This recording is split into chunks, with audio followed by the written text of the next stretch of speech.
So you're leaving your job. It's a huge change, right? And it comes with this one giant financial question. What in the world do you do with your old 401k? It's a really critical decision, and in this explainer, we're going to break down every option you have so you can make the absolute best call. Let's jump right in. You've worked so hard to save up all that money, but now you're staring at this big puzzle, and it's got pieces like taxes, penalties, and long-term growth. It can honestly feel a little overwhelming, but don't you worry, we are here to make it all crystal clear. You know, the most important thing to remember through all of this is that you are in the driver's seat. It's your money, and you have 4 main paths you can take. We're going to be your guide to figuring out which one is right for you. All right, let's start by just laying out the whole map. There are basically 4 fundamental choices for your old 401k. We're going to walk through each one so you get the lay of the land before we really dive deep. Okay, here is the at-a-glance view of your 4 options. Think of it as a cheat sheet. We're looking at how taxes work, what the penalty risks are, and really who each path is best for. This is kind of the roadmap for our whole discussion, so let's get into the nitty-gritty of each one. All right, moving on. Let's explore the 3 most common and, frankly, the most sensible options. We're going to start with the one that most people choose, and honestly, it's for some very, very good reasons. First up is the IRA Rollover. This is the most popular choice, by far. It's pretty simple. You're just moving your retirement funds into what's called an individual retirement account. This gives you way more control while letting your money keep growing tax-deferred. Okay, now this is super important. It's not just that you do a rollover, it's how you do it.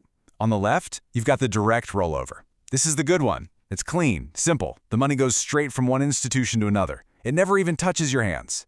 But on the right, that's the indirect rollover. And this is where things can get messy. Your old company sends you a check, but they are legally required to withhold 20% for taxes. Then you have just 60 days to deposit the entire original amount into a new account. To avoid some massive headaches and potential penalties, the direct route is almost always the way to go. Trust me on this one. So, why do so many people pick an IRA? Well, the biggest reason is freedom. Total investment freedom. You're not stuck with a handful of funds your old job offered. You can invest in pretty much any stock, bond, or ETF you want. It's also an awesome way to bring all your old 401ks into one place. And if you have a Roth IRA, you can even avoid those required minimum distributions. Those are the mandatory withdrawals the government makes you take later in life. Now, while most rollovers are pretty straightforward, some moves, like converting your traditional 401k money to a Roth IRA, can have some pretty big tax consequences. That's a move that really requires a solid strategy. If you're thinking about something like that, you can get a complimentary analysis at jungallegiancy.com to help you map it out the right way.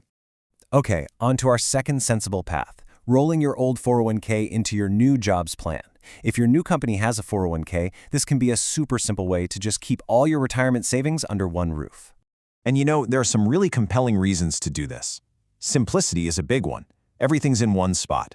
Plus, 401ks have some unique perks, like the ability to take out a loan against your balance. And sometimes, they even offer better protection from creditors. Our third option is maybe the easiest of them all. Just do nothing. Yep, if your balance is over $5,000, you can usually just leave your money right where it is. But, and this is a big but, you'll be stuck with their investment choices and their fees, which might not be as good as what you could get somewhere else. So why on earth would you just leave your money behind? Well, there's this one huge reason, and it's called the Rule of 55. If you leave your job in the year you turn 55, or any time after that, you can actually start taking money out of that specific 401k without that nasty 10% early withdrawal penalty. This is a game changer for anyone thinking about retiring a little early. It's a huge advantage that an IRA just doesn't have. Okay, we've gone through the smart moves, but there's one more option we have to talk about. And I want you to think of this less like a path and more like a financial landmine you absolutely have to sidestep. And that danger is cashing out. Just taking the money and running. I get it. It can sound tempting if you need cash right now, but this is almost always a massive financial mistake. It's loaded with taxes and penalties that can just destroy your savings. Let's make this real for a second. Imagine you've got a $50,000 balance in that old 401k. You're under age 59 and a half, and you decide, I'm just going to cash it out. How much of that 50 grand do you actually think you'll get to keep? You could lose over $21,000. Just let that sink in. First, bam, a 10% early withdrawal penalty. That's $5 grand, gone, instantly. Then, the entire $50,000 gets taxed as regular income. That could easily be another $11,000, or more. Factor in state taxes, and you might walk away with less than half of what you started with. It's just a catastrophic blow to your future. Okay, wow. We've seen the good, the okay, and the downright ugly. So how do you take all this information and figure out the right move for you? Let's build a simple framework. Here's a quick guide to help you decide. If you've got a new job, compare their 401k to an IRA. Which one has better fees, better investments? If you're in between jobs, an IRA rollover usually gives you the most control. If you're 55 or older, don't forget about that rule of 55. And this is a special one. If you own a lot of company stock that's gone way up in value, you definitely want to get some expert advice about a strategy called net unrealized appreciation, or NUA, which can save you a ton in taxes. This really just says it all, doesn't it?